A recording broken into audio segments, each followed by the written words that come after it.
UP चुनाव से पहले योगी सरकार का बड़ा ऐलान। राज्य कर्मचारियों को लामबंद करने की कोशिश में जुटी यूपी सरकार और योगी सरकार ने महंगाई भत्ते में 11% बढ़ोतरी का आदेश जारी कर दिया है।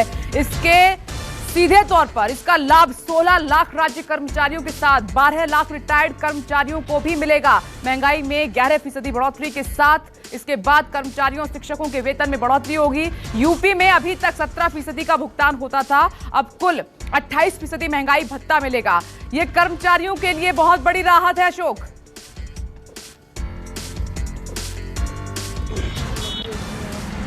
देखिए, इसके भी कई मायने निकाले जा रहे हैं। आप देखिए कि जब कोरोना संक्रमण काल के दौरान महंगाई भत्ते पर रोक लगाई गई थी सरकार की तरफ से, और उसके बाद केंद्र सरकार की तरफ से पिछले महीने, और अब राज्य सरकार की तरफ से राज्य कर्मचारियों को जो महंगाई भत्ता दिया जाना है उसका शासनादेश जारी कर दिया गया है, बाकायदा आदेश जारी कर दिए गए हैं। तो इसके पीछे एक बड़ी वजह यह भी मानी जा रही है कि चूंकि अगले साल विधानसभा के चुनाव है, जो राज्य कर्मचारी है उनकी संख्या लाखों में है, लिहाजा महंगाई भत्ता देने के बाद सरकार की तरफ से कोशिश की जा रही है कि अगर उनके भीतर भत्ते को लेकर कोई नाराजगी है तो वो दूर हो सकेगी। और इसके अलावा तमाम सारे जो राज्य कर्मचारियों के संगठन है उन्होंने मुख्यमंत्री योगी आदित्यनाथ को इस बाबत, इस आदेश की बाबत धन्यवाद भी दिया है। तो कुल मिलाकर एक तरह से आप कह सकते हैं कि जो एक साल से यानी 1 जनवरी 2020 से 30 जून 2021 तक जो महंगाई भत्ते पर रोक लगाई गई थी उत्तर प्रदेश में खासतौर पर योगी सरकार की तरफ से, उस रोक को हटा दिया गया है और जो महंगाई भत्ता है उसमें 11% की बढ़ोतरी भी की गई है, यानी कि कुल 28% महंगाई भत्ता अब राज्य कर्मचारियों को, शिक्षकों को हासिल हो पाएगा। तो इसका कहीं ना कहीं एक पॉलिटिकल माइलेज देने की कोशिश भी के तौर पर भी इसको देखा जा रहा है कि चुनाव से कुछ महीनों पहले सरकार की तरफ से इस तरह का आदेश जारी करना